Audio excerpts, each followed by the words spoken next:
بعض لوگ زندگی کی جنگ لڑے بغیر ہی کہہ رہے ہوتے ہیں ہم حالات کا مقابلہ نہیں کر سکتے۔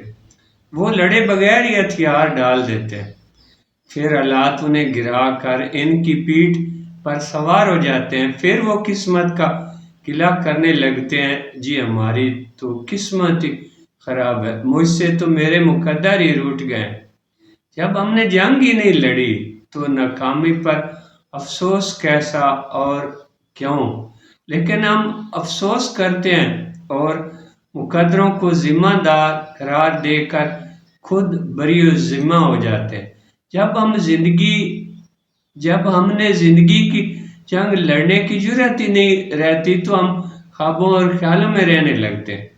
ایک شخص کے پاس اپنا گھر نہیں تو اپنا گھر بنانے کی شدید خواہش رکھتا ہے۔ وہ پرائز بانڈ خرید لے گا۔ پرائز بانڈ کے نکلنے کی تاریخ جوں جوں نزدیک آتی جائے گی، عاملوں کے پاس جانے لگے گا کہ کوئی ایسا وظیفہ بتا دیں جس سے میرا پرائز بانڈ کا نمبر لگ جائے۔ لیکن جب پرائز بانڈ نہیں نکلے گا تو جسم یوں ہو جائے گا جیسے بجلی کی لوڈ شیڈنگ ہو گئی ہے۔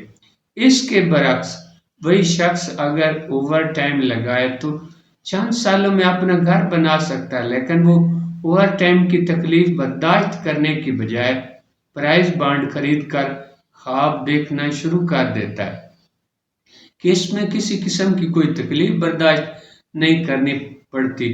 لوگ سوچتے سمجھتے ہوئے خود کو دھوکہ دے رہے ہوتے ہیں۔ یہ دنیا عمل کی دنیا ہے، خیالی دنیا نہیں۔ تصورات کی پر فریب دنیا سے باہر نکلا جائے، اپنے آپ کو فریب دے کر حقیقت سے دور نہ بھاگا جائے۔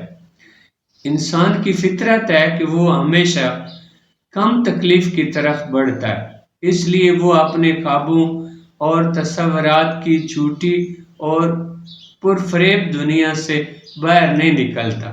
تصورات کے فریب سے باہر نکلنا خاصا مشکل کام ہے، لیکن جس کام کی قیمت زیادہ ہوتی ہے اس کے فوائد بھی زیادہ ہوتے ہیں۔